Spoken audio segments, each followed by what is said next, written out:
الحمد لله نحمده ونستعينه ونستغفره ونستهديه ونتوب إليه ونؤمن به ونتوكل عليه ونحن على ذلك لمن الشاهدين والشاكرين. أشهد أن لا إله إلا الله وحده لا شريك له ونشهد أن سيدنا قائدنا وقدوتنا عظيمنا وكريمنا وطبيبنا وطبيب قلوبنا محمدا عبده ورسوله. أما بعد، أعوذ بالله من الشيطان الرجيم. بسم الله الرحمن الرحيم. ولو أنهم إذ ظلموا أنفسهم جاءوك فاستغفروا الله واستغفر لهم الرسول لوجدوا الله توابا رحيما. آمنت بالله صدق الله العظيم. سبحانك لا علم لنا إلا ما علمتنا إنك أنت العليم الحكيم. إن الله وملائكته يصلون على النبي يا أيها الذين آمنوا صلوا عليه وسلموا تسليما. اللهم صل وسلم وبارك على سيدنا ومولانا محمد وعلى آل سيدنا ومولانا محمد كما صليت على سيدنا إبراهيم وعلى آل سيدنا إبراهيم إنك حميد مجيد. صلاة وسلام عليك يا سيدي يا حبيبي يا مكي يا مدني يا عبدي يا رسول الله وعلى آلك وأصحابك يا شفيعنا يوم الجزاء صلى الله تعالى عليك وسلم.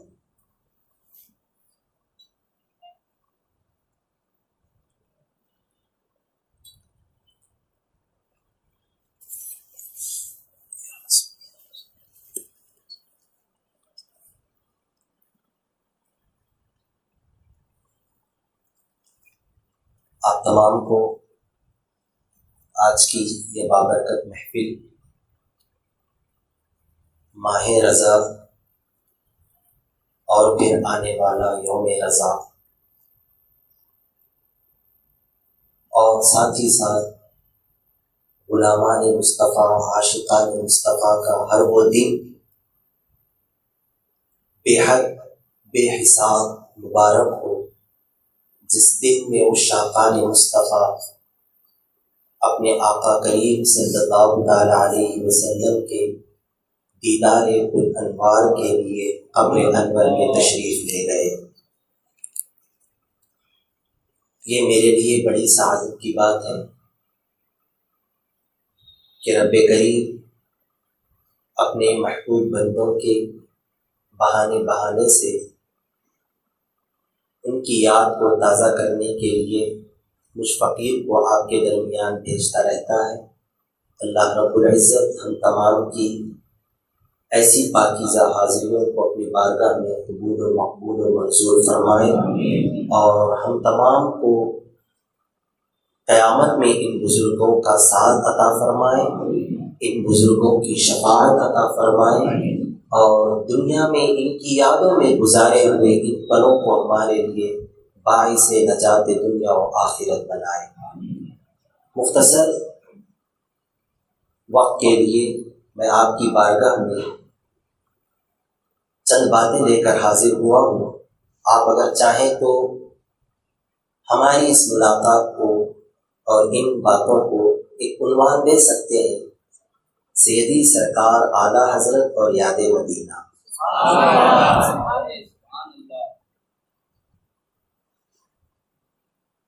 ایک عاشق جب سچا عشق اپنے حبیب سے کرتا ہے، اس کے عشق کا انداز اتنا نرالا ہو جاتا ہے. اگر سچی محبت ہے تو پھر اسے اپنے محبوب اور معشوق کی ذات کے ساتھ ساتھ اس سے متصل ہونے والی، اس سے لگی ہوئی، اس کے آس پاس کی ہر شے پیاری اور محبوب لگنے لگتی ہے. یہی کچھ حال ہر آقا کے غلام کا، ہر آقا کے عاشق کا رہا ہے اور اور قیامت تک رہے گا۔ حد تو یہ ہے کہ ہم اپنی غذاؤں میں بھی اس غذا سے پیار کرتے ہیں جو غذا آقا کو پسند تھی، اور عشاق نے تو اپنے عشق کے اظہار اور اپنی غلامی کے انداز کے بیان کی حد کر دی۔ عشاق کہتے ہیں کہ ایک عام سبزی ہے بظاہر دیکھنے میں، جس کو ہم کئی مرتبہ کھاتے ہیں، بلکہ ہر دعوت میں کھاتے ہیں، مگر عشاق کا کہنا ہے کہ اس سبزی کا جب بھی ذکر کیا جائے تو اس کا ذکر ادب و احترام سے کیا جائے۔ جب بھی کدو کا نام لیا جائے تو آگے پیچھے کچھ ایسا ادب والا لفظ اس کے ساتھ لگا دیا جائے تاکہ یہ ظاہر ہو جائے کہ ہمیں اس سے اس لیے محبت ہے کہ آقا اس کو پسند فرماتے ہیں۔ اسی لیے کہنے میں تو یہ بڑا عجیب لگتا ہے، اور اکثر دعوتوں میں ہی ایسا ہوتا ہے، کہنے میں بڑا عجیب لگتا ہے کہ جو عشاق ہوتے ہیں وہ اپنے عشق کا اظہار کرتے ہوئے کہتے ہیں کدو شریف ڈالیے، اور بہت سارے لوگ اس کا مذاق بھی اڑاتے ہوں گے اور سوچتے بھی ہوں گے واہ کیا جی یہ دعوت میں چاہے تو ان کو یہ سب یاد آتا۔ نہ، یہ عشق، یہ محبت ایک ایسی چیز ہوتی ہے جو نہ سمجھ میں آتی ہے، نہ پرکھی جا سکتی ہے، جس کا اندازہ بھی لگایا نہیں جا سکتا۔ اسی لیے کسی نے بڑی اچھی بات کہی کہ حضور کریم صلی اللہ تعالی علیہ وسلم کا دیکھنا عبادت ہے۔ غالباً میرے خیال سے مسجد رضائے مصطفیٰ کی کسی محفل کی یہ بات ہے۔ حضرت سیدنا بایزید بسطامی رضی اللہ تعالی عنہ سے، پوری بات بھی میرے ذہن میں نہیں ہے، شاید کوئی ساتھ دے دے۔ بایزید بسطامی رضی اللہ تعالی عنہ تذکرہ فرما رہے تھے اللہ تبارک و تعالیٰ کے محبوب بندوں کا، اور ذکر کرتے کرتے آپ نے ایک روایت اپنی محفل میں کہی۔ خیر وہ بات آئی چلی گئی۔ بایزید بسطامی کے دور کے بعد کسی نے حضرت بایزید بسطامی کا تذکرہ کرتے ہوئے یہ کہا کہ آپ نے کیا بایزید کو دیکھا ہے؟ انہوں نے کہا کہ ہاں میں نے بایزید کو دیکھا ہے۔ جیسے ہی سنا انہوں نے کہ میں نے بایزید کو دیکھا ہے، فوراً وہ اٹھے اور اٹھ کر ان کی آنکھوں کو چومنے لگے، کیونکہ انہوں نے بایزید بسطامی رضی اللہ تعالی عنہ کے چہرے کا دیدار کیا تھا۔ اس وجہ سے وہ سامنے والا شخص جب اس سے ملا جس نے بایزید کو دیکھا تھا، وہ فوراً اٹھ کر ان کی آنکھوں کو بوسہ دینے لگا۔ تو اس وقت ایک بات وہاں ذکر کی گئی ہے کتابوں میں کہ جب بایزید کے دیکھنے والے کا اتنا ادب و احترام ہے کہ تم نے اٹھ کر اس کی آنکھوں کو بوسہ لے لیا، تو پھر آخر ابو جہل کے بارے میں تمہارا کیا خیال ہے؟ اس نے تو حضور کو دیکھا، اس نے تو حضور کو دیکھا۔ تو کہا بات یہاں کسی کے آنکھوں کی نہیں ہے، بات یہاں یہ ہے کہ بایزید کو دیکھنے والے نے بایزید کی محبت اور اس کے عشق میں اس کو دیکھا تھا، اسی وجہ سے میں نے اس کی آنکھوں کو بظاہر بوسہ دیا۔ اس کی آنکھوں کا بوسہ اس کا بوسہ نہیں، یہ بایزید کا بوسہ ہے۔ اس کی آنکھوں کو چومنا اس کی آنکھوں کو چومنا نہیں، یہ بایزید کو چومنا ہے۔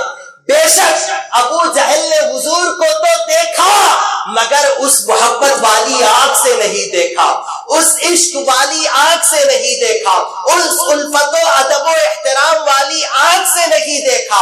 ہاں اگر بات حضور کے دیکھنے ہی کی جائے تو تذکرہ صدیق اکبر کا کیا جائے کہ صدیق اکبر نے حضور کریم کو دیکھا تو محبت والی نگاہوں سے دیکھا۔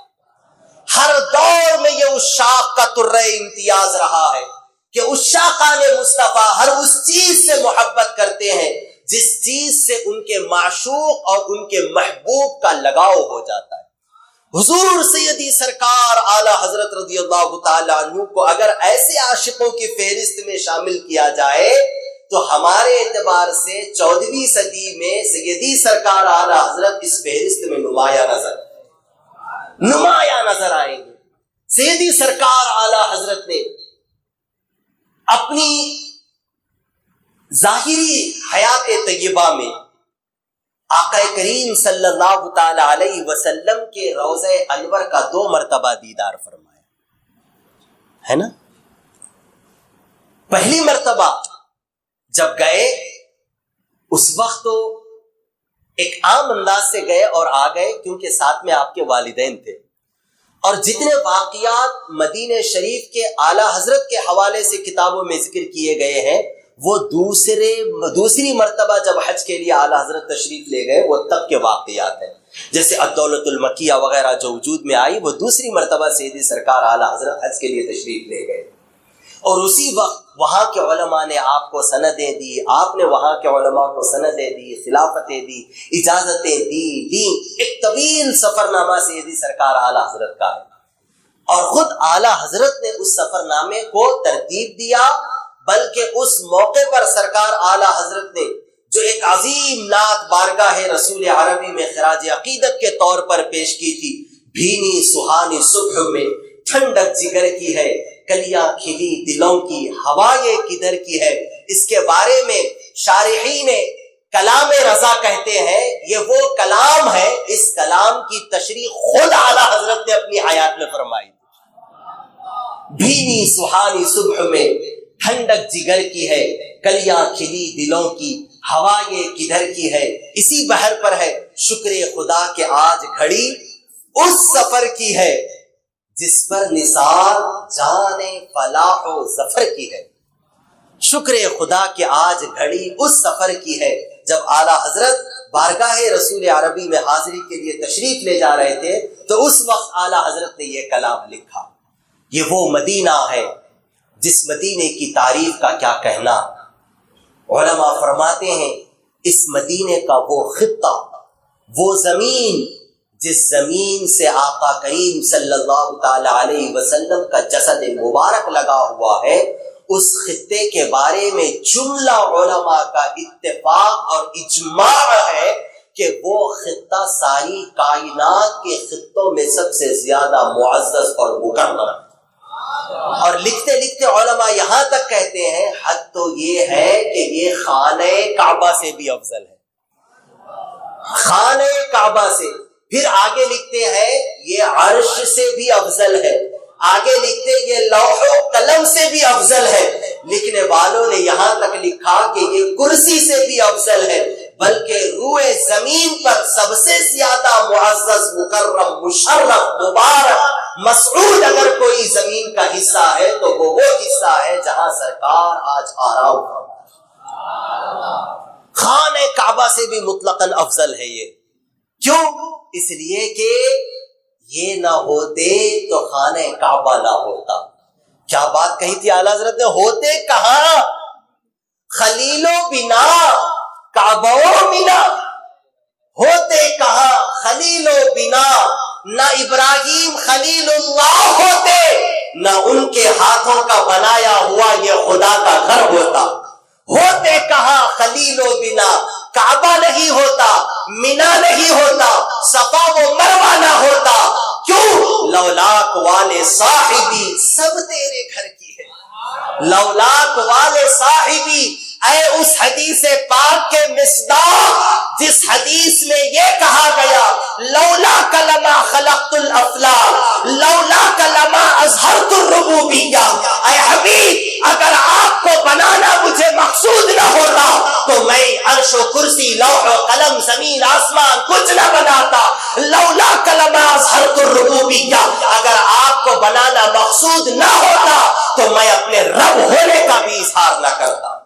دنیا مجھے رب ہے یہ بھی نہیں پہچانتی، دنیا مجھے خالق ہے یہ بھی نہیں جانتی. اگر آپ مقصود کائنات نہ ہوتے تو میں اپنے رب ہونے کا بھی اعلان نہ کرتا.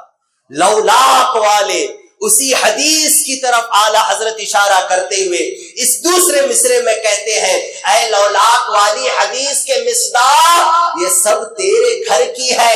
تو ہے تبھی خلیل ہے، تو ہے کعبہ ہے، تو ہے بنا ہے، تو ہے منا ہے. حد تو یہ ہے کہ وہ جو نہ تھے تو کچھ نہ تھا، وہ جو ہو تو کچھ نہ ہو، جان ہے وہ جہان کی، جان ہے تو جہان ہے۔ وہ جو نہ تھے تو کچھ نہ تھا، وہ جو نہ ہو تو کچھ نہ ہو۔ ایک عاشق ہی اعلیٰ حضرت کے کلام کو پڑھ سکتا ہے، سمجھ سکتا ہے۔ بلکہ میرا یہ کہنا ہے، میری اپنی بات ہے، پرسنل بات ہے، اعتراض نہیں کرنا، میں کوئی محقق مفکر مدقق نہیں ہوں، یہ میرا اپنا مسئلہ ہے۔ تمہیں علم آتا ہو یا نہ آتا ہو، تم یبٹ جاہل ہی کیوں نہ ہو، بس سمجھانے والا چاہیے۔ اگر اشرف الفقہا جیسا کوئی تمہیں مل جائے نا تو پھر تمہیں علم کی ضرورت نہیں۔ اعلیٰ حضرت کے اشعار کو علم سے نہیں، عشق سے سمجھا جا سکتا ہے۔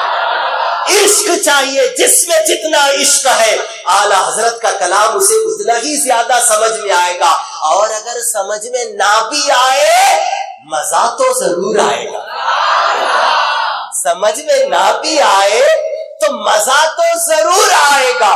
لولاک والے صاحبی سب تیرے گھر کی ہے، یہاں تو کہہ دیا، اور کیا شعر ہے، دو ٹکڑوں میں پوری بات کہہ دی۔ وہ جو نہ تھے تو کچھ نہ تھا، وہ جو نہ ہو تو کچھ نہ ہو۔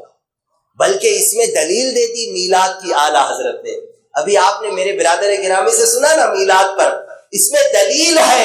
میلاد ہم مناتے ہیں حضور کی آمد کی خوشی میں، حضور کی موجودگی کی خوشی میں۔ اعلیٰ حضرت نے کتنی بڑی بات کہہ دی، وہ جو نہ ہو تو کچھ نہ ہو، جب سب کچھ ہے یہ اس بات کی دلیل ہے کہ وہ بھی موجود ہے۔ اور آگے بڑھو، سب کچھ تو چھوڑو یار، خود میں اپنے آپ کے وجود میں میلاد کی دلیل ہوں۔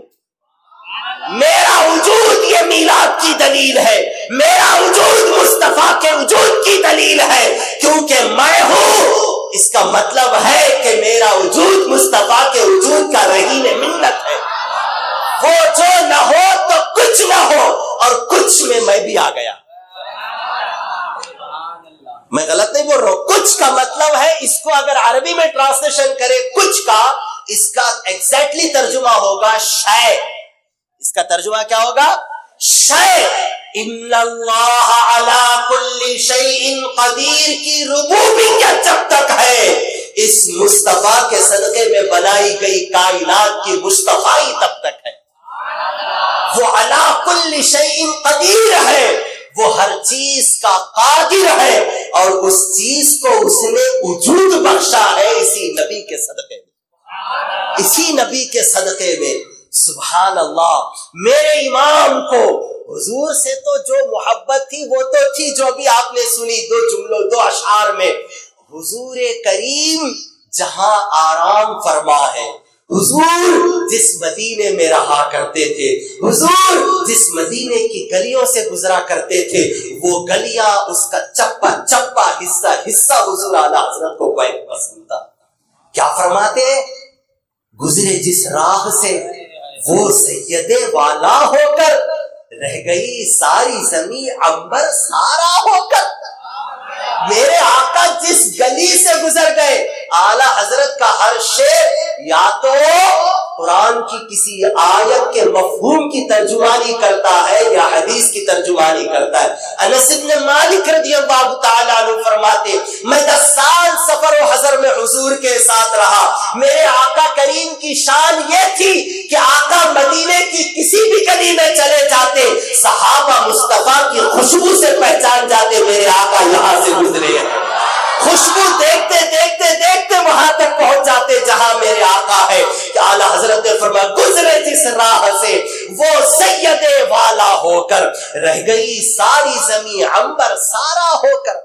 اور آقا گزرے تو وہ زمین وہ گلی عنبر کیوں نہ ہو؟ میرے آقا کی شان تو یہ ہے، ان کی رہ گزر، ان کی خاک پا، ان کے پائے ناز کی کیا بات کریں۔ وہ چیز جو انسان کے جسم سے نکلے تو ہر ایک کے جسم سے نکلے تو بدبو دے، مگر میرے آقا کے جسم ناز سے نکلے تو وہ خوشبو دے۔ امام اہل سنت فرماتے ہیں کہ واللہ جو مل جائے میرے گل کا پسینہ، مانگے نہ کبھی عطر نہ پھر چاہے دلہن پھول۔ واللہ قسم کھاتے ہوئے اعلیٰ حضرت فرماتے، مجھے میرے رب کے عزت و جلال کی قسم ہے،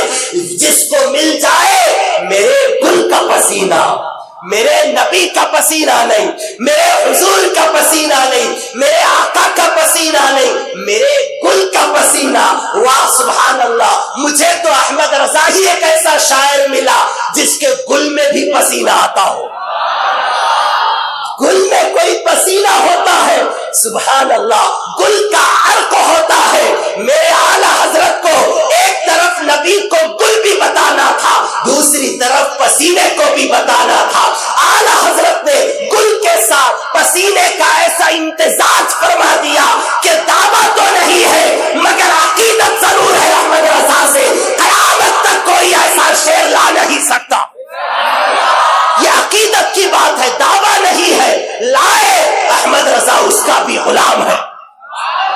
احمد رضا یا تو اس کا آقا ہوگا یا تو اس کا غلام ہوگا۔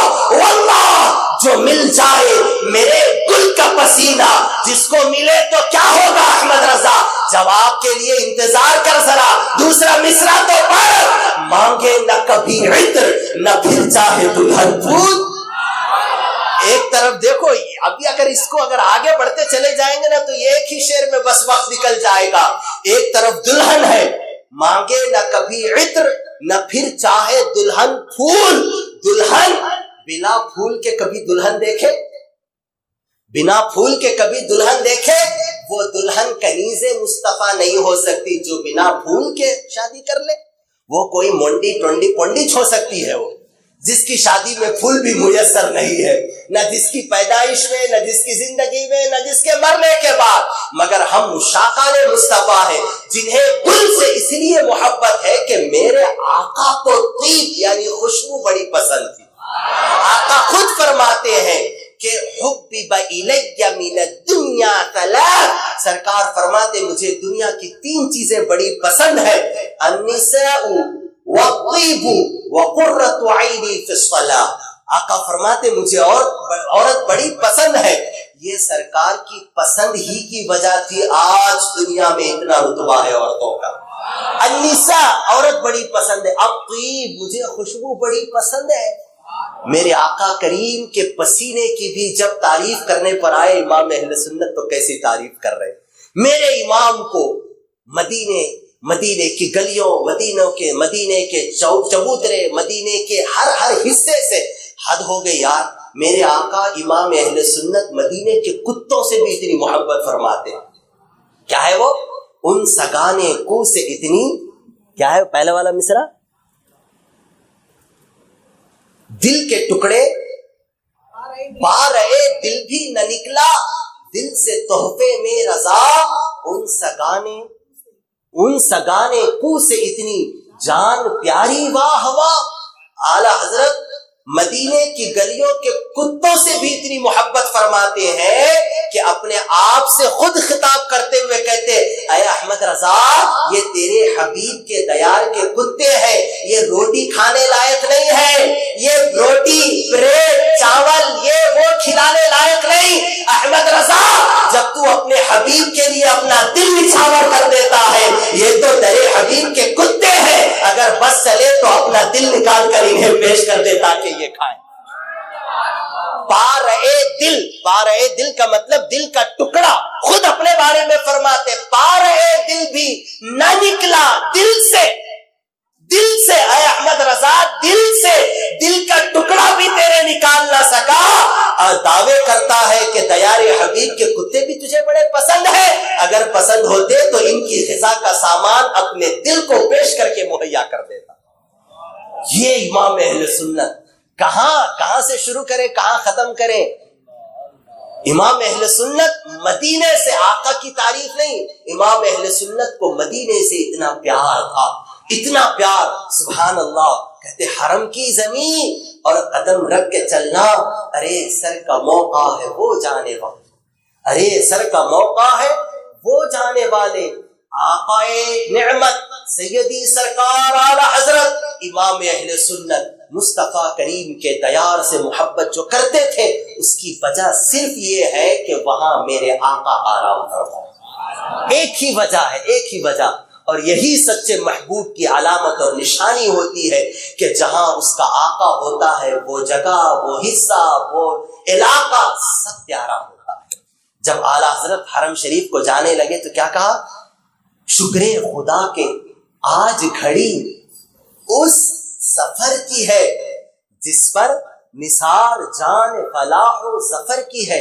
اعلیٰ حضرت نے اس میں اشارہ دے دیا کہ مصطفیٰ کریم کے دیار کا سفر یہ کامیابی والا سفر ہوتا ہے، اس سفر کی ہے جس پر نثار جان فلاح و ظفر کی ہے۔ اور اعلیٰ حضرت فرماتے ہیں یہ تو وہ مقدس سفر ہے، یہاں جانے سے کامیابی ملتی میں یہ نہیں کہتا، بلکہ اس سفر پر خود کامیاب و کامرانی اپنی جان نچھاور کر دیتی ہے۔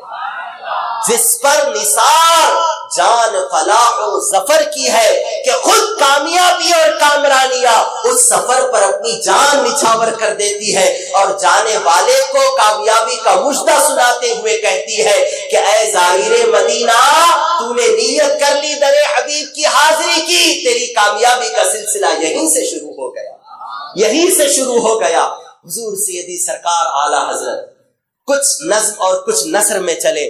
سرکار اعلیٰ حضرت کو مدینے سے کیسی محبت تھی دیکھو۔ حضرت سیدنا مبلغ اسلام سیدنا عبدالعلی میرٹھی علیہ رحمت و رضوان جب زیارت حرمین شریفین سے واپس آیا اعلیٰ حضرت کی بارگاہ میں ملنے کے لیے آئے۔ سیدنا عبدالعلی میرٹھی مبلغ اسلام جب واپس آئے اعلیٰ حضرت کی بارگاہ میں حاضری دی تو کچھ کلام وہ لکھ کر لائے تھے سفر میں، جس کلام کو اعلیٰ حضرت کے بارگاہ میں پڑھ کر سنایا۔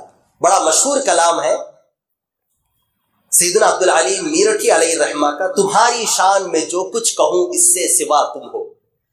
کیا ہے؟ تمہاری شان، امام اہل سنت سے کہہ رہے تمہاری شان میں جو کچھ کہوں اس سے سوا تم ہو، نسیم جان عرفاں اے شہ احمد رضا تم ہو، نسیم جان عرفاں اے شہ احمد رضا تم ہو۔ یہ کلام لکھ کر لائے تھے، اعلیٰ حضرت کی بارگاہ میں کلام سنا دیا۔ سنانے کے بعد اعلیٰ حضرت ارشاد فرماتے ہیں آپ نے تو کلام پیش کر دیا، آپ نے میری تعریف کی، تو لہٰذا میں بھی آپ کو کچھ تحفہ دینا چاہتا ہوں، مگر سمجھ میں نہیں آ رہا کہ میں آپ کو کیا تحفہ دوں، کون سا تحفہ آپ کے شایان شان ہے۔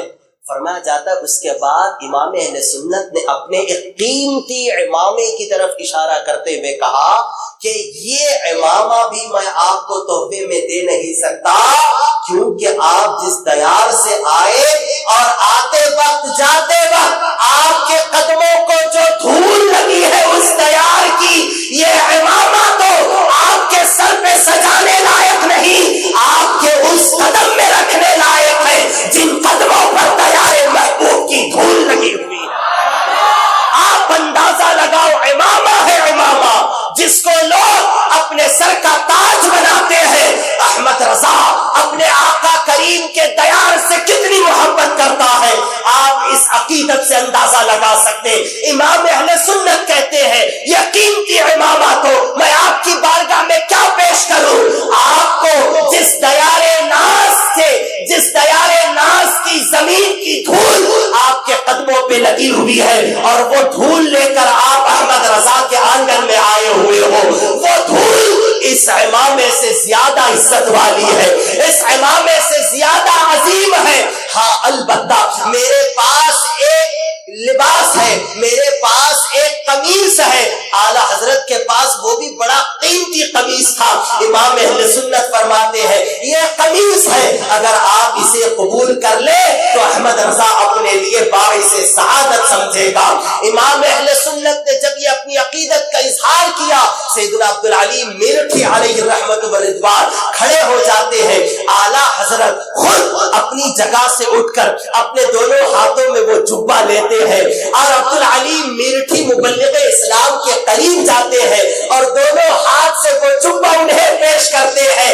یہ ادب، یہ احترام صرف اس لیے ہے کہ سامنے عبدالعلی نہیں، زائر مدینہ کھڑا ہے، سامنے وہ نوجوان کھڑا ہے جس نے ماں آقا کریم کے دیار کو دیکھا ہے، جس نے آقا کریم کے دیار کو چوما ہے، جس نے نبی کی جالیوں کا دیدار کیا ہے، جو مصطفیٰ کی گلیوں سے ہو کر آیا ہے۔ اس ادب و تعظیم کے ساتھ کھڑے ہو کر وہ جبہ دیتے ہیں۔ عبدالعلی میرٹھی بھی اپنے اس استاذ کا حق ادا کرتے ہوئے، اپنے اس روحانی عالم کا حق ادا کرتے ہوئے وہ بھی کھڑے ہو کر باادب دونوں ہاتھوں سے جبہ دے کر اپنے سر کا تاج بنا دیتے۔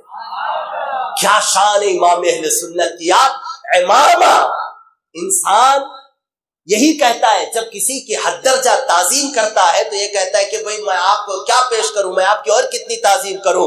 جیسے کہ آپ نے وہ مشہور حدیث بارہا سنی ہوگی، بروز قیامت آقا کریم صلی اللہ تعالی علیہ وسلم اپنی امت کے لیے رب کو مناتے رہیں گے تو آخر میں آقا کریم اپنا امامہ شریف نکال کر بارگاہ رب العزت میں رکھ دیں گے۔ یہ وہ قیمتی چیز، وہ بھی امام اہل سنت کا امامہ۔ مگر زائر مدینہ کا ادب و احترام دیکھو۔ آپ سوچ سکتے ہیں کہ امام اہل سنت کو اس شخص سے اتنا پیار ہے، اس کا اتنا ادب و احترام ہے، اس کی خاک پاک کا اتنا ادب و احترام کرتا ہے، اس کے قدموں کی دھول کا اتنا ادب و احترام امام اہل سنت کرتا ہے، تو آپ سوچ سکتے کہ اس دیار کا اور دیار کے مکین کا امام اہل سنت کو کتنا ادب و احترام ہے۔ حضور سیدی سرکار اعلی حضرت رضی اللہ تعالی عنہ بے حد و حساب مدینے سے پیار کرتے۔ آپ کے ایک مرید صادق، نام تو ان کا ذہن میں نہیں ہے، وہ ایک دن اعلی حضرت کی بارگاہ میں آئے اور عرض کی حضور 10 شوال المکرم کو میں زیارت حرمین شریفین کے لیے روانہ ہو رہا ہوں، میری گزارش ہے کہ لوگ تو جاتے ہیں آتے ہیں، آپ اگر کوئی مختصر سا رسالہ آداب زیارت مدینہ اور احکام حج و عمرہ وغیرہ پر ترتیب دے دیں تو میری خواہش ہے کہ میں اس کو چھپوا دوں تاکہ لوگ اس سے فیض یاب ہوں۔ سبحان اللہ! سیدی سرکار اعلی حضرت نے یہ سننے کے بعد روایتوں میں آتا ہے بعجلت تمام، یعنی بہت ہی زیادہ جلدی میں، بہت زیادہ جلدی میں، کیونکہ شوال، ذیقعد، ذی الحج وہ اس زمانے کا سمندری جہاز کا سفر ہوتا تھا۔ ذوالقعدہ، ذی الحج، بس ذوالقعدہ ایک ہی مہینہ ہے اور شوال کی 10 تاریخ گویا یہ 20 دن ہے۔ بعجلت تمام اعلی حضرت نے ایک رسالہ ترتیب دیا جس میں 28 آداب مدینہ بیان فرمایا، 28 آداب مدینہ، اور سبحان اللہ اس کا نام بھی اعلی حضرت نے بڑا پیارا رکھا۔ اللہ اکبر، سبحان اللہ! کیا نام سیدی سرکار اعلی حضرت نے دیا اس کو؟ انوار البشارہ فی مسائل الحج والزیارہ، انوار البشارہ فی مسائل الحج والزیارہ، 28 آداب کہہ کے بارگاہ رسول میں جب حاضر ہو جائیں تو یہ تمام آداب بجا لائیں۔ وہ آداب اگر میں آپ کو سنانے لگ جاؤں تو بس صبح ہو جائے گی۔ سبحان اللہ! وہ ادب و احترام، وہ محبت سیدی سرکار اعلی حضرت کی مدینے سے۔ ایک مرتبہ کی بات ہے، سیدی سرکار اعلی حضرت بریلی شریف کے پانی کی نفاست بیان کر رہے تھے کہ بریلی شریف کا پانی بڑا اچھا ہوتا ہے، بڑا پاکیزہ ہوتا ہے، نفیس ہوتا ہے وغیرہ وغیرہ۔ بریلی شریف کے پانی کی نفاست بیان کرتے کرتے کرتے کرتے کرتے آگے بڑھے تو مدینے پاک کے پانی کی نفاست بیان کرنے لگے، ہے نا؟ وہ بولتے نہیں کہ جس سے جس کو جتنی زیادہ محبت ہوتی ہے ہر پل ہر لمحہ اسی کے خیال میں وہ لگا رہتا ہے۔ اعلیٰ حضرت فتویٰ بھی لکھتے تھے تو کہیں نہ کہیں وہاں پر مصطفیٰ کریم کی شان ضرور بیان فرما دیتے۔ اور حج کے موقع سے دوسری مرتبہ جب حج کے لیے تشریف لے گئے تو اعلیٰ حضرت فرماتے ہیں کہ جہاز میں بھی میں لوگوں کو مسائل حج و زیارت بیان کرتا، اس میں ایک بہت بڑے رئیس تھے، دیکھنے میں تو بڑے مالدار شخص نظر آ رہے تھے، وہ بھی وہاں پر جہاز میں موجود تھے۔ جب بھی میں مسائل حج و زیارت بیان کرتا وہ آ کر بیٹھ جاتے، مگر میں غور سے دیکھتا کہ جب تعظیم نبی صلی اللہ تعالی علیہ وسلم کا تذکرہ ہوتا تو ان کا چہرہ بشاشت میں جو رہتا، یعنی چہرے پر بڑی کھلاوٹ رہتی، بڑے ہنستے مسکراتے ہوئے بڑی توجہ سے سنتے رہتے مسائل حج و زیارت، مگر جب تعظیم نبی کا ذکر آتا تو چہرہ مقدر ہو جاتا، چہرہ سکڑنے لگتا، بڑی عجیب سی کیفیت ان پر طاری ہو جاتی، وہ اٹھ کر چلے جاتے۔ اعلیٰ حضرت فرماتے میرے دل میں خیال آیا، میں نے سوچا کہ شاید یہ وہابی ہو، بعد میں تحقیق کی تو پتا چلا کہ یہ گنگوہ کے مرید ہے۔ اعلیٰ حضرت فرماتے یہ گنگوہی کا مرید ہے، اور جب مجھے پتا چلا، اعلیٰ حضرت کی روایت کو، ان کی باتوں کو میں اپنے عام سادے انداز میں بیان کر رہا ہوں، فرماتے جب مجھے پتا چلا یہ گنگوہی کے مرید ہے، اعلیٰ حضرت کرتے دوسرے دن میں نے اپنی موضوع کا عنوان ہی تعظیم نبی بنا لیا۔ اب پھر اس کے بعد تعظیم نبی میں نے رد کفر، رد شرک، رد وہابیہ دیاب نہ کیا۔ اعلیٰ حضرت فرماتے وہ صاحب اس کو سن نہ سکے، بے چین ہو کر چلے گئے۔ اب اعلیٰ حضرت کا منوعن جملہ میں نقل کرتے ہوئے فرماتا ہوں، نقل کرتے ہوئے عرض کرتا ہوں، اعلیٰ حضرت کہتے ہیں میں نے سمجھا الحمدللہ جلسہ پاک ہو گیا۔ کیا شان ہے، دیکھو، میں نے سمجھا الحمدللہ جلسہ، یہی اعلیٰ حضرت کا یہی جملہ ہے، الحمدللہ جلسہ پاک ہو گیا۔ کیا شان ہے سیدی سرکار اعلیٰ حضرت کی، کیسی محبت ہے۔ اعلیٰ حضرت جہاں رہتے وہاں مصطفیٰ کریم کی یاد، جس جگہ رہتے وہاں آقا کریم کے تذکرے، جس جگہ رہتے وہاں مدینے کا تذکرہ، مدینے کی گلیوں کا تذکرہ، مدینے کی آب و ہوا کا تذکرہ۔ اعلیٰ حضرت بریلی کے پانی کی نفاست بیان کرتے ہوئے لکھتے آگے کہتے ہیں کہ مدینے کی پانی کی خاصیت کیا ہے۔ اب یہاں اعلیٰ حضرت کا عشق بھی دیکھو، اعلیٰ حضرت کا سائنس بھی دیکھو، اعلیٰ حضرت کی تحقیق بھی دیکھو۔ اعلیٰ حضرت فرماتے ہیں سب سے زیادہ خوبی والا پانی وہ ہوتا ہے جس کے اندر یہ تین عظیم صفتیں پائی جاتی ہیں۔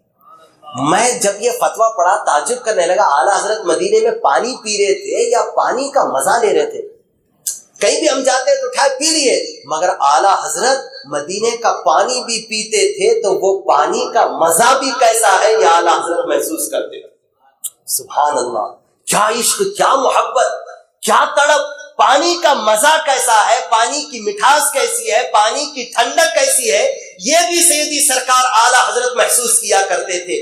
لکھتے اعلیٰ حضرت ارشاد فرماتے ہیں کہ مدینے کے پانی کی کیا بات کروں، کہتے ہیں میں نے مدینہ طیبہ سے بہتر پانی کہیں نہیں پایا، میں نے مدینہ طیبہ کے پانی سے زیادہ بہتر پانی کہیں نہیں پایا۔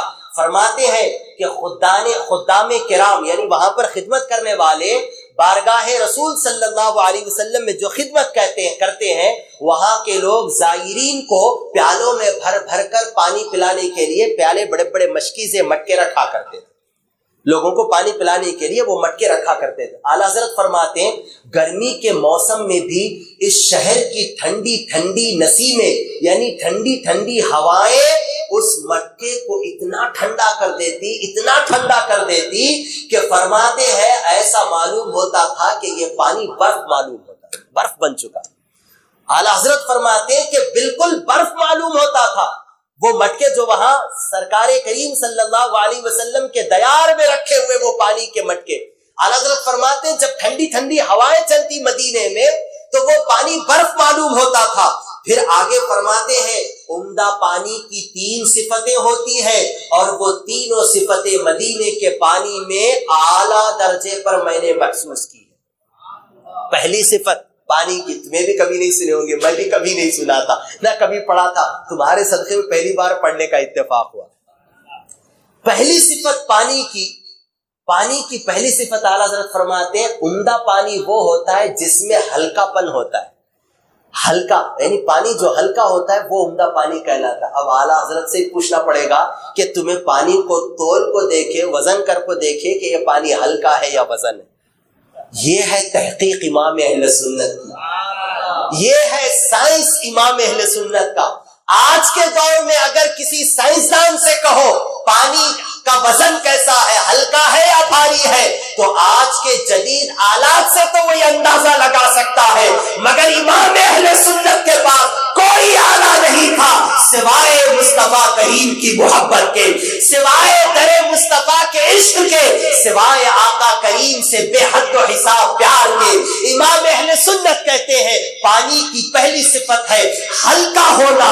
اللہ اکبر، فرماتے ہیں کہ مدینے کا پانی اس قدر ہلکا کہ پیتے وقت حلق میں اس کی ٹھنڈک کے سوا کوئی اور محسوس نہ ہوتا تھا۔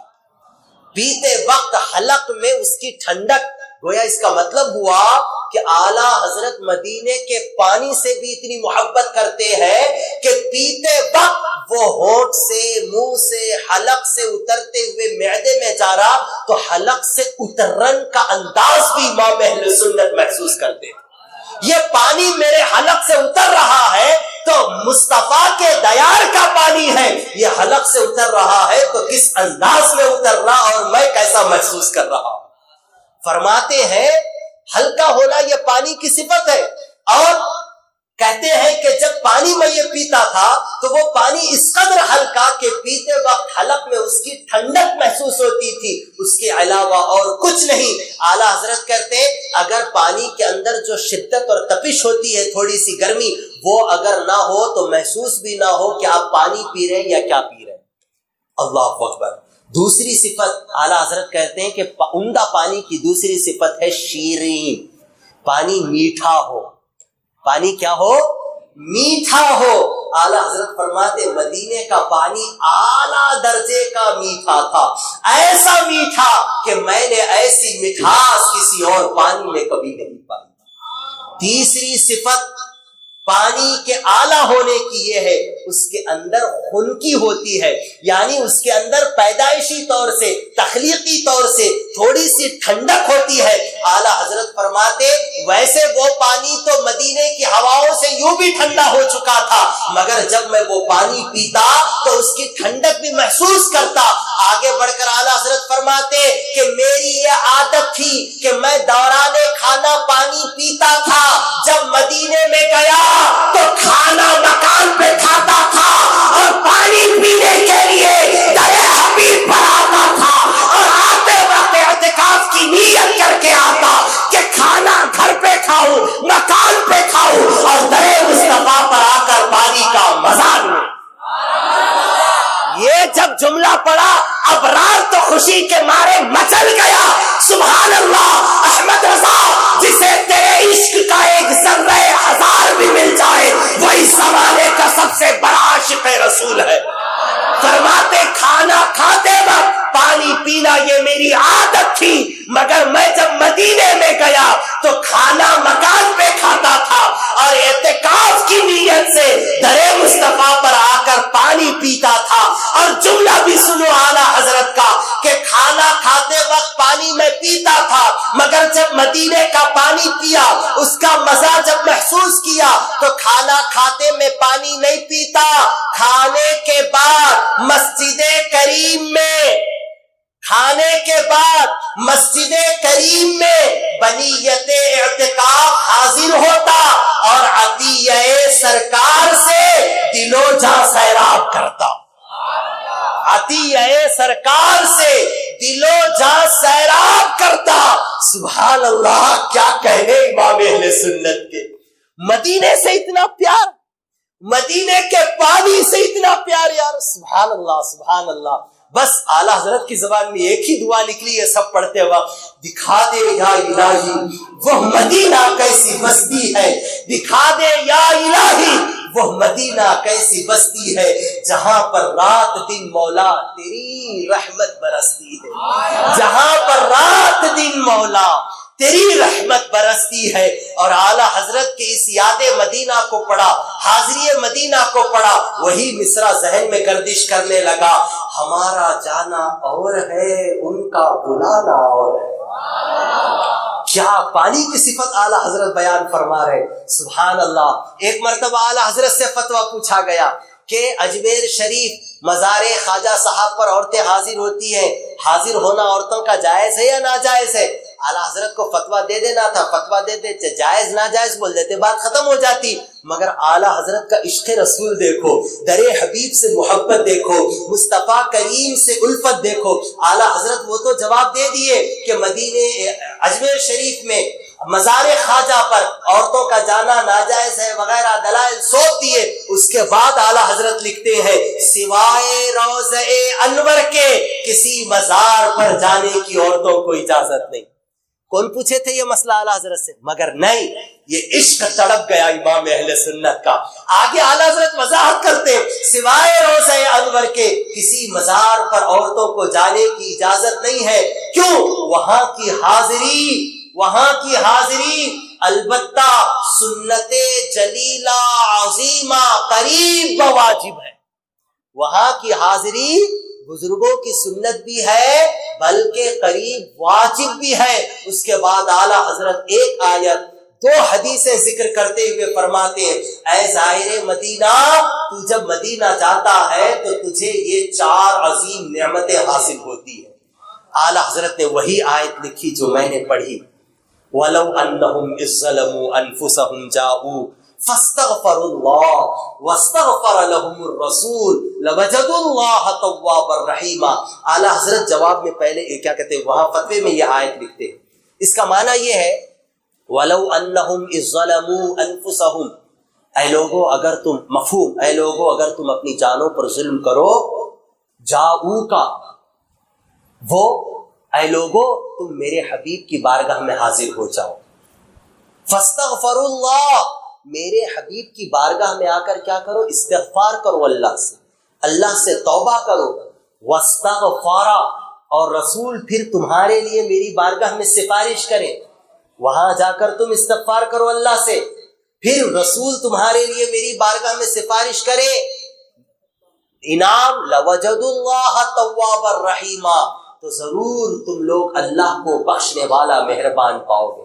اعلیٰ حضرت یہ آیت ذکر کرتے ہیں. اس کے بعد لکھتے ہیں حدیث میں آتا ہے آقا نے فرمایا من زار قبری وجبت لہ شفاعتی جس نے میرے قبر انور کی زیارت کی اس پر میری شفاعت واجب. پھر اعلیٰ حضرت فرماتے ایک دوسری حدیث میں آیا ہے من حج ولم یزرنی فقد جفانی جس نے حج کیا اور میرے روضے کی زیارت نہیں کی میری بارگاہ میں نہیں آیا فقد جفانی اس نے مجھ سے بے وفائی کی.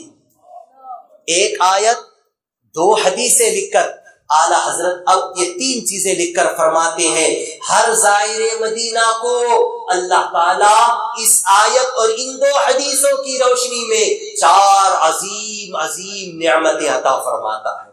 4 بڑی بڑی نعمتیں عطا فرماتا ہے. کیا نعمت؟ اعلیٰ حضرت فرماتے ایک تو ادائے واجب کیوں اس لیے کہ تمام فقہا کا اس بات پر اجماع ہے کہ حضور کریم صلی اللہ تعالی علیہ وسلم کی روضے کی زیارت کی استطاعت اللہ اگر کسی کو عطا فرمائے تو پھر مصطفیٰ کریم کے دیار کی حاضری اس پر واجب ہے. اس پر کیا ہے؟ واجب ہے. علماء نے اس کی وضاحت اور اس کی تصریحات کتابوں میں بیان فرمائی. اعلیٰ حضرت فرماتے رسول کے دیار پر حاضر ہونے سے مدینہ جانے سے پہلی عظیم نعمت تمہیں یہ ملے گی کہ تمہارے اوپر جو واجب تھا وہ واجب ادا ہو گیا. دوسری چیز اعلیٰ حضرت فرماتے دوسری نعمت قبول توبہ. دوسری نعمت کیا ہے؟ یہ مدینے کی تعریف ہے. یہ مدینے کی شاہ مدینہ کی نہیں یہ مدینے کے بارے میں ہے. تاجدار مدینہ کی بات نہیں ہے یہ مدینے کی بات ہے.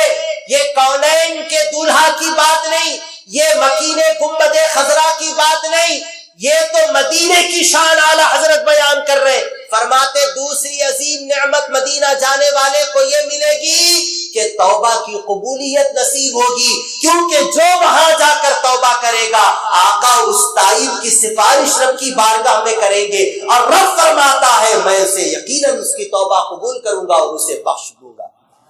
تیسری عظیم نعمت اسے ملے گی دولت شفاعت حاصل ہو جائے گی. دولت شفاعت حاصل ہو جائے. کیوں؟ اس لیے کہ حضور نے فرمایا من زار قبری وجبت. آیت کی روشنی میں تو فرما دیا قبول توبہ.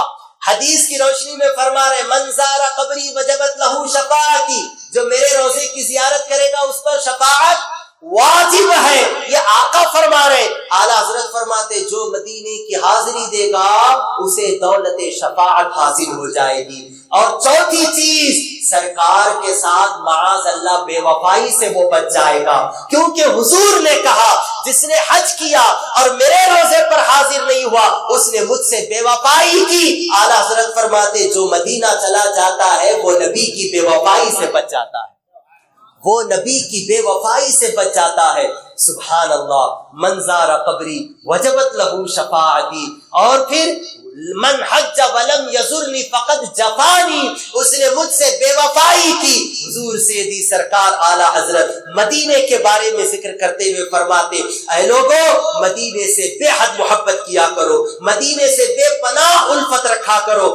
اعلی حضرت خود فرماتے ہیں کہ جب دوسری مرتبہ حج کے لیے میں گیا، ابھی دیار حبیب گیا ہی نہیں تھا، راستے میں ہی کامران نامی ایک علاقے پر ہمارا سمندری جہاز جو تھا وہ رک گیا، اور 9 دن وہاں پر ہم قیام پذیر رہے۔ وہ ہوا کی وجہ سے، وبا کی وجہ سے، پانی وغیرہ کی تبدیلی کی وجہ سے کئی لوگ بیمار پڑ گئے، کئیوں کو شکم میں درد ہونے لگا، اور کئی کو دست شروع ہو گئے۔ اعلی حضرت فرماتے 9 دن ہم وہاں رہے، ان 9 دنوں میں مجھے پیٹ کا درد تو نہیں ہوا، مگر ہاں دست مجھے کئی بار آئے، مگر اعلی حضرت کہتے وہاں پر اب کئی طبیب آ گئے، ترکی کے کئی ڈاکٹر آئے، مردوں کو ترکی کے جو مرد ڈاکٹر وہ دیکھنے لگے، ہماری جہاز کی خواتین کو وہ طبیبائیں دیکھنے لگی۔ اب جیسے جیسے دن گزرتے جا رہے، اعلی حضرت کی بےتابی بڑھتی جا رہی، کہیں ایسا نہ ہو کہ ایام حج آ جائیں اور ہمارے حرم پہنچنے میں تاخیر ہو جائے۔ اعلی حضرت فرماتے ہیں اسی اسنا میں بڑا پریشان تھا، میرے ساتھ جو لوگ تھے وہ تو معالجہ کرانے ڈاکٹروں کے پاس گئے۔ امام اہل سنت کہتے ہیں میں ڈاکٹروں کے پاس تو نہیں گیا، مگر دل ہی دل میں نبی سے استغاثہ کرنے لگا، پیران پیر دستگیر کی بارگاہ میں استغاثہ کرنے لگا، اور وہیں سے میں نے آقا کی بارگاہ میں عرض کر دی، حضور آپ کے دیار میں آنے والا تو بیماریوں سے شفا پا جاتا ہے، مصطفیٰ میں آپ ہی کے دیار میں آ رہا ہوں، سرکار مجھے بیمار نہ کرنا، آقا مجھے بیمار نہ کرنا، آقا میرے سارے قافلے کی تکلیف دور کر دینا۔ امام اہل سنت کہتے ہیں میں مکان میں دعا کر کے باہر نکلا تھا، ایک شہزادہ غوث اعظم میرے سامنے آ گئے، ان کے دیدار سے میں نے نیک پالی نکالی کہ پیران پیر نے کرم کر دیا، میرے آقا نے میری سن لی، ان سے ملاقات کیا، اور جب دوبارہ مکان گیا کیا دیکھتا ہوں کہ ان کو دیکھ کر لگتا ہی نہیں تھا کہ کبھی وہ بیمار بھی پڑے ہیں۔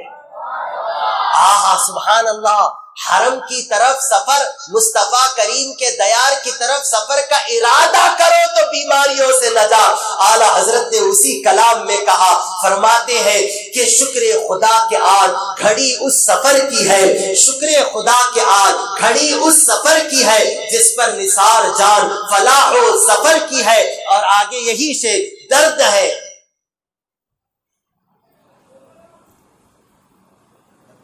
گرمی ہے، تپ ہے، درد ہے، کلفت سفر کی ہے، گرمی ہے، تپ ہے، درد ہے، کلفت سفر کی ہے، ناشکر یہ تو دیکھ کہ عظیمت کدھر کی ہے، ناشکر یہ تو دیکھ عظیمت کدھر کی ہے۔ اور سبحان اللہ اعلی حضرت کا یہ شعر بھی حضور کی ایک حدیث کی ترجمانی کرتا ہے۔ اعلی حضرت آقا کریم صلی اللہ تعالی علیہ وسلم کی ایک حدیث کی ترجمانی کرتے ہوئے فرماتے، حضور نے کہا جسے مدینے کی گرمی کی شدت پر صبر کیا، جس نے مدینے کی گرمی کی شدت پر صبر کیا، بروز قیامت میں اس کا شفیع اور گواہ رہوں گا، بروز قیامت میں اس کا شفیع اور گواہ رہوں گا۔ اعلیٰ حضرت فرماتے جب تو حرم شریف جا تو وہاں کی گرمی کی شکایت نہ کر، جب بارگاہ رسول جا وہاں تو اگر بیمار بھی ہو جائے گا تو اس کی شکایت نہ کر، کیونکہ وہاں جانے ہی سے بیمار شفا پا جاتے ہیں۔ گرمی اپنے آپ سے کہہ رہے، اے احمد رضا اپنے نفس سے کہہ رہے کہ اے نفس گرمی ہے، تپ ہے، یعنی سخت گرمی ہے، بے چینی ہے، درد ہے، کلفت سفر کی ہے، ناشکر یہ تو دیکھ عظیمت کدھر کی ہے۔ تجھے اگر بخار آئی تو شکایت کیوں کر رہا، تجھے اگر گرمی ہے تو پریشان کیوں ہو رہا، ذرا یہ تو دیکھ جس دیار میں تو جا رہا ہے وہاں جانے سے ہی لوگ شفا پا جاتے ہیں۔ اعلیٰ حضرت اسی کلام میں آگے فرماتے ہیں کہ میں حج کو تو پہلی مرتبہ چلا گیا، پہلی مرتبہ میرے اوپر جو حج فرض تھا وہ تو ہو گیا۔ اعلیٰ حضرت جب دوبارہ حاضری کے لیے جا رہے ہیں تو اعلیٰ حضرت فرماتے میرا مقصود مدینہ ہے، اس کے طفیل میں میں حج کر لے رہا ہوں۔ میرا مقصود مدینہ ہے، کیونکہ فرض جو تھا وہ تو پہلی بار ادا ہو گیا والدہ کے ساتھ۔ ارے بڑا پیارا سفر ہے یار مدینے کا۔ اعلیٰ حضرت جب پہلی بار حج سے واپس آئے نا، راستے میں اتنی پریشانیاں، واپس آتے وقت جہاز میں ایسا طوفان بپا ہو گیا کہ لوگ یقین کر گئے کہ اب تو ہمیں واپس جانا نہیں ہے، یہیں پر ہمارا انتقال ہو جائے گا۔ یہاں تک فرمایا جاتا ہے لوگ جہاز میں کفن تک پہن لیے تھے۔ والدہ بڑی بے چین ہو گئی۔ سبحان اللہ، کرامت اعلیٰ حضرت دیکھو، کیا فیض مدینے سے اعلیٰ حضرت لے کر آئے ہیں۔ جب والدہ بے چین ہو گئی تو اعلیٰ حضرت فرماتے ہیں کہ میں نے تحدیث نعمت کے طور پر کہا قسم خدا کی، کیا قسم خدا کی، اماں بے فکر رہو، قسم خدا کی جہاز ڈوبے گا نہیں، قسم خدا کی جہاز ڈوبے گا نہیں۔ اعلیٰ حضرت فرماتے میں نے قسم تو کھا لی، پھر میرے دل میں خیال آیا کیا بھئی اتنی بات پر قسم کھا لیے۔ پھر ادھر سے آواز آئی احمد رضا تحدیث نعمت کے طور پر تو نے جو کہا صحیح کہا، کیونکہ حضور کی وہ حدیث اس وقت مجھے یاد آ گئی۔ آقا نے کہا جب سفر پر نکلو تو یہ دعا پڑھ لو، اللہ تعالیٰ تمہیں تمہاری منزل پر باحفاظت پہنچا دے گا۔ اعلیٰ حضرت کہتے ہیں کہ میں نے قسم کھا لی، بے چین ہو گیا، مگر ادھر سے نبی کریم کی بارگاہ سے اشارہ ہو گیا احمد رضا قسم کھائی تو نے اپنے ذمے پر قسم نہیں کھائی، بلکہ میری حدیث تیری نگاہ میں تھی اسی لیے تو نے قسم کھائی۔ اعلیٰ حضرت فرماتے میں نے بول تو دیا، الحمدللہ دیکھتے دیکھتے طوفان تھم گیا۔ اور اتنا بے چین ہوئی کہ اعلیٰ حضرت کی والدہ واپس آنے کے بعد جب بریلی پہنچی تو پہلا جملہ یہی تھا ان کا، بندرگاہ پر پہنچتے ہی پہلا جملہ یہ تھا حج فرض تو ادا ہو گیا، احمد رضا دوبارہ نہیں جائیں گے۔ وہ پریشانی کی وجہ سے ایسا انہوں نے کہا تھا۔ اور اعلیٰ حضرت جب دوبارہ حج کے لیے جانے لگے تو خود بے چین تھے، اور فتویٰ بھی دیکھو اعلیٰ حضرت کا، فرماتے جب دوبارہ مجھے حاضری کی سعادت نصیب ہوئی اور جانے کا ارادہ میں نے کیا تو میرے دل میں خیال آیا شرع کی پاسداری دیکھو، شریعت کے احکام کی پاسداری دیکھو۔ اعلیٰ حضرت فرماتے فرض ادا ہو گیا، اب نفل کے لیے جاؤ تو بلا والدین کی اجازت کے نہیں جا سکتے۔ شریعت کا کیا مسئلہ ہے دیکھو، حج فرض ادا ہو گیا، دوبارہ بلا والدین کی اجازت کے نفل حج نہیں کر سکتے۔ اسی وجہ سے جب جانے کا وقت قریب آیا، میری والدہ اپنے مکان میں سو رہی تھی، میں گیا آنکھیں بند کر کے اپنا یہ گال میری والدہ کے قدم سے میں نے لگا دیا۔ سبحان اللہ، انتظامات کیسے دیکھو۔ دوسری مرتبہ جب دیار حبیب کی بےتابی اور تڑپ اتنی بڑھ گئی، اب تو جانا ہے، بلا والدہ کو بولے ہوئے ٹکٹ وغیرہ سب نکال لیے تھے، سب نکال لیے تھے، اب اجازت ایک لینی باقی تھی۔ باہر سواری آ کر کھڑی ہے، فرماتے میں اندر گیا، میری والدہ سے اجازت لینی تھی، والدہ سوئی ہوئی تھی، میں نے اپنا چہرہ اپنی والدہ کے قدم سے لگا دیا۔ والدہ بیدار ہوئی، کہا کیا بات ہے، کیا بات ہے؟ فرماتے حضور حرم شریف جانے کی اجازت عطا فرمائے۔ والدہ سے کہتے حضور، یعنی ادب کے طور پر کہتے امی جان دیار حبیب کی یاد ستا رہی ہے، اجازت دے۔ اعلیٰ حضرت فرماتے میری والدہ کے منہ سے ایک ہی جملہ نکلا، اجازت ہے۔ فرماتے اتنا سنتے ہی الٹے پاؤں باہر آ گیا، الٹے پاؤں باہر آ گیا، فوراً سواری باہر کھڑی تھی، بیٹھ کر چلا۔ اس کے بعد جو میں بولنے چاہ رہا ہوں یہ غور سے سننا، اور اپنی ماں باپ سے ایسی عقیدت اور محبت رکھو، اور ماں باپ بھی وہ کیسے تھے اور امام اہل سنت سے وہ کیسی عقیدت رکھتے تھے۔ فرماتے اعلیٰ حضرت میں الٹے پاؤں آیا، سواری میں بیٹھا، چلا گیا، اسٹیشن پہنچ کر سواری میں یعنی ٹرین میں سوار ہوا۔ آنے کے بعد اعلیٰ حضرت کو لوگوں نے بتایا آپ ابھی اسٹیشن پہنچے نہیں تھے۔ والدہ کہتی ہے احمد رضا کو واپس بلا لو، اجازت میں نے واپس لے لی۔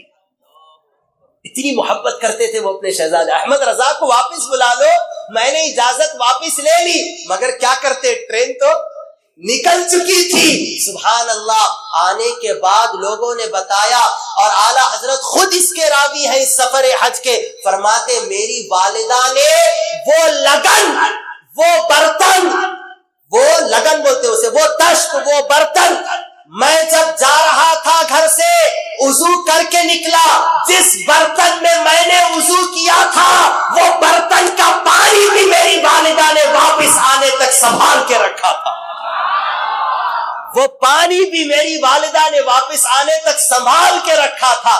اور بار بار کہتی تھی احمد رضا نے اس لگن سے وضو کیا ہے، اس کا پانی جیسے ہے ویسے ہی اسے محفوظ کر دو۔ سبحان اللہ، شکر خدا کہ آج گھڑی اس سفر کی ہے جس پر نثار جان فلاح و ظفر کی ہے، اس کے طفیل حج بھی خدا نے کرا دیے۔ دوسری مرتبہ جب حاضری کی نیت ہوئی تو نیت کیا کر کے گئے؟ مدینہ جا رہا ہوں۔ تب اعلیٰ حضرت نے یہ جملہ کہا تھا، اس کے طفیل حج بھی خدا نے کرا دیے۔ اصل مراد یہی مسئلہ ہے وہاں پر کہ جب دوبارہ حج کو گئے تو نیت کیا کر کے گئے تھے اعلیٰ حضرت؟ میں مدینہ جاؤں گا، پھر مدینے والے کے صدقے اللہ مجھے حج کی سعادت عطا فرمائے گا۔ اسی لیے کہا اس کے طفیل حج بھی خدا نے کرا دیے۔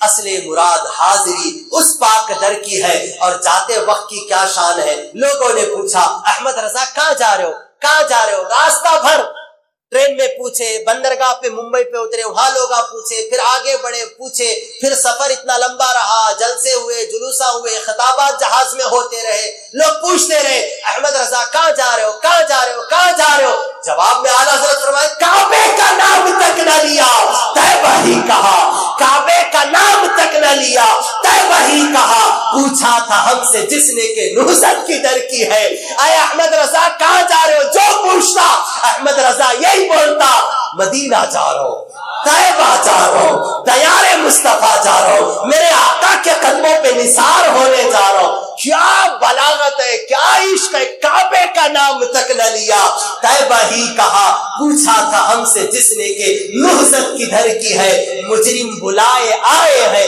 جاؤ کا ہے گواہ، مجرم بلائے آئے ہیں جاؤ کا ہے گواہ، پھر رد ہو کب یہ شان کریموں کے در کی ہے، پھر رد ہو کب یہ شان کریموں کے در کی ہے۔ اور اعلیٰ حضرت جب مدینہ پہنچے، مصطفیٰ کریم کے قدم ہائے ناز پر پہنچے، وہ جگہ ما بین بیتی و منبری روضۃ من ریاض الجنہ، اعلیٰ حضرت جب اس جنت کے باغ میں پہنچے، وہاں نمازیں پڑھی، درود و سلام وغیرہ سب پیش کیا، اور لوگوں نے پوچھا احمد رضا کیا خیال ہے تمہارا اس باغیچے کے بارے میں، اس جگہ کے بارے میں؟ اعلیٰ حضرت وہاں کی منظر کشی کرتے ہوئے کہتے جنت میں آ کے نار میں جاتا نہیں کوئی، شکر خدا نوید نجات و ظفر کی ہے۔ اے احمد رضا تو اس کیاری میں آ گیا ہے جو جنت سے اتارا ہوا ایک باغیچہ ہے، یہ تو جنت ہے۔ جب جنت میں آ گیا تو نار میں جانے کی ٹینشن نہ لے، کیونکہ جنت والا کبھی نار میں نہیں جاتا، کیونکہ نوری اور ہے ناری اور ہے۔ جنت میں آ کے باغ جنت میں آ کے نار میں جاتا نہیں کوئی، شکر خدا نوید نجات و ظفر کی ہے۔ ہاں ہاں رہے مدینہ غافل ذرا تو جا، او پاؤں رکھنے والے یہ جا چشم و سر کی ہے۔ اعلیٰ حضرت ہر زائر مدینہ سے پکڑ پکڑ کے کہتے ہیں اے زائر مدینہ، اے میرے حبیب کے دیار جانے والے، دیکھ سنبھل کے چل، یہ راہ مدینہ ہے، یہاں پیر نہیں قدم نہیں، یہ تو سر اور آنکھوں کو بچھانے کی جگہ ہے، یہ تو سر اور آنکھوں کو بچھانے کی جگہ ہے۔ اور پھر اعلیٰ حضرت جب پہنچے تو یوں عرض کرنے لگے اللہ اکبر اپنے قدم اور یہ خاک پا، اللہ اکبر اپنے قدم اور یہ خاک پا، حسرت ملائکہ کو جہاں وضع سر کی ہے، اللہ اکبر اپنے قدم اور یہ خاک پا، یہ خاک پا، یہاں تو پیر رکھنے کی یہ جگہ نہیں، یہاں تو ملائکہ بھی یہ تصور لیے کھڑے ہیں، ملائکہ بھی یہ چاہتے ہیں اگر اللہ موقع دے تو میں اپنے سر کو یہاں پر بچھا دوں، حسرت ملائکہ کو جہاں وضع سر کی ہے۔ اور اعلیٰ حضرت فرماتے اب کیا ٹینشن ہے، سرکار کی حدیث پاک ہے، آقا فرماتے ہیں کہ من استطاع منکم ان یموت فی المدینہ فلیمت فی المدینہ، جو مدینے میں مرنے کی طاقت رکھتا ہو، آقا فرماتے جسے یہ طاقت ہو کہ مدینے میں جا کے مر جائے، فلیمت فی المدینہ، وہ چاہے اسے چاہیے کہ وہ مدینے میں جا کر ہی مر جائے۔ اے احمد رضا مدینے میں جا کر مرے تو کیا ہوگا؟ فرماتے ہیں طیبہ میں مر کے ٹھنڈے چلے جاؤ آنکھیں بند، طیبہ میں مر کے ٹھنڈے چلے جاؤ آنکھیں بند، سیدھی سڑک یہ شہر شفاعت نگر کی ہے۔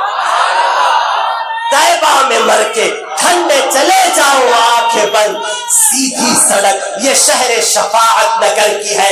اے احمد رضا، ہندوستان میں اگر جیے گا شفاعت پانے والے تجھے کام کرنے پڑیں گے، دنیا کے کسی کونے میں رہے گا نبی کی شفاعت کو پانے کے لیے دعائیں کرنا ہوگا، مگر یہاں مرے گا یہ گلی سیدھے جنت جاتی ہے، سیدھی سڑک یہ شہر شفاعت نگر کی ہے۔ جب راستہ سیدھا ہوتا ہے جانے میں کوئی پریشانی نہیں ہوتی۔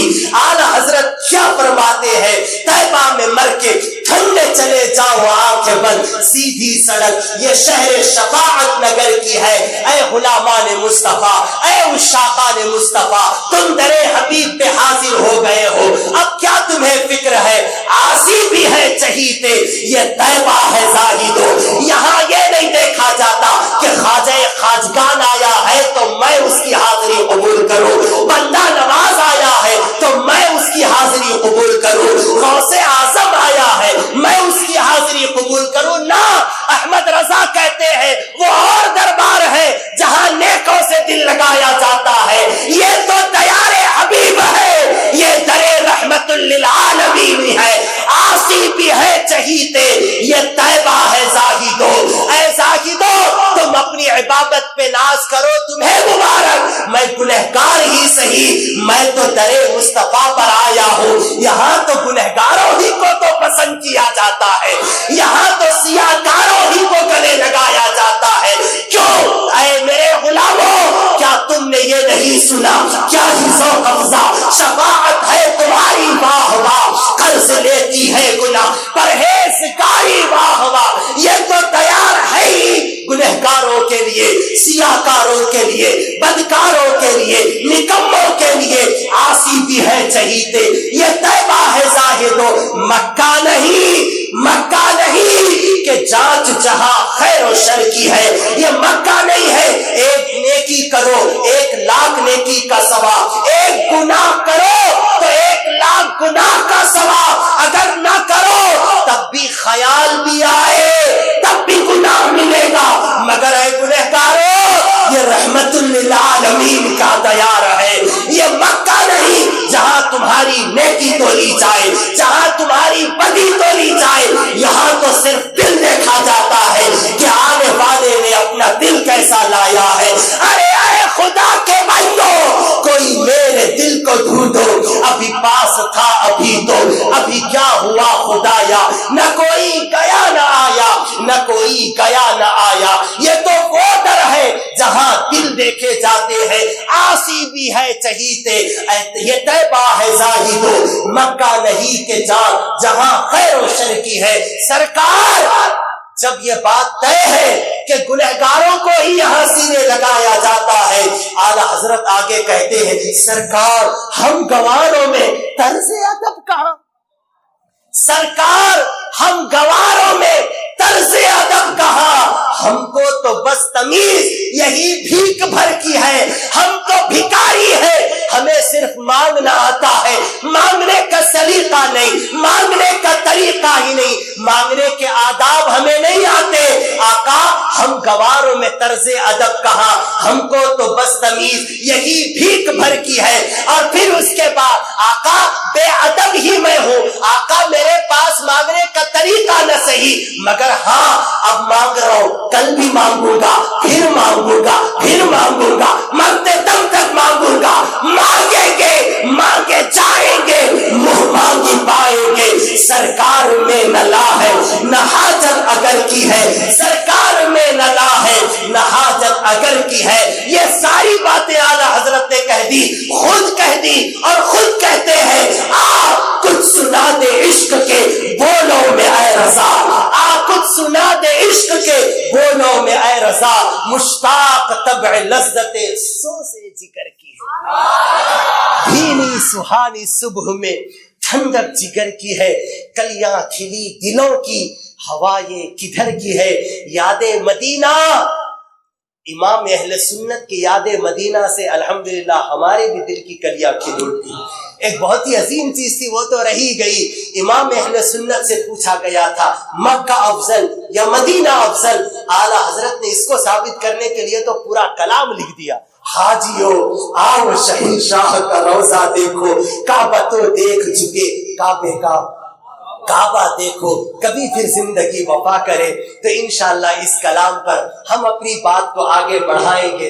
یقین جانو میرے یارو، امام اہل سنت کو اس مدینے سے، مدینے کے والی سے، مدینے کے چپے چپے سے، مدینے کی گلی گلی سے، مدینے کی ہر شے سے اس قدر محبت تھی، اس قدر محبت تھی، اس قدر محبت تھی کہ واپس آ کر کہتے ہیں کیا کروں، خراب حال کیا، دل کو پر ملال کیا، تمہارے کوچے نے رخصت کیا، نہال کیا. فرماتے آقا آپ کے دیار سے واپسی نے تو احمد رضا کا جینا مشکل کر ڈالا. خراب حال کیا، دل کو پر ملال کیا، تمہارے کوچے نے رخصت کیا، نہال کیا. یقیناً مدینہ مدینہ ہے. آقا دو جہاں صلی اللہ تعالی علیہ وسلم کے دیار سے محبت اگر سچ معنوں میں سیکھنی ہے تو امام اہل سنت سے سیکھو کہ میرا امام مدینے والے سے کتنی محبت کرتا ہے اور مدینے سے کتنی محبت کرتا ہے. چمک تجھ سے باتیں ہیں سب پانے والے، میرا دل بھی چمکا دے. چمکانے والے وہی مدینہ ہے جہاں کی یہ شان ہے، برستا نہیں دیکھ کر ابر رحمت، بدوں پر بھی برسا دے. برسانے والے حرم کی زمین اور قدم رکھ کے چلنا ارے سر کا موقع ہے. وہ جانے والے رضا نفس دشمن ہے، دم میں نہ آنا کہاں تو نے دیکھے ہیں. چندرانے والے کہاں تو نے دیکھے ہیں، چندرانے والے ہزاروں لاکھوں کروڑوں سلام ہو اے امام اہل سنت. آپ کی ذات اطہر پر، آپ کے مزار انور پر، آپ کے تربت مبارک پر، آپ کے کلام پر، جملے پر ہزاروں سلام ہو. آپ کا ہر جملہ، آپ کی ہر بات نبی کی محبت میں ڈوبی ہوئی ہے، نبی کے عشق سے معمور ہے. یقیناً میرے یارو امام اہل سنت کی ساری زندگی مصطفیٰ کی محبت میں گزری.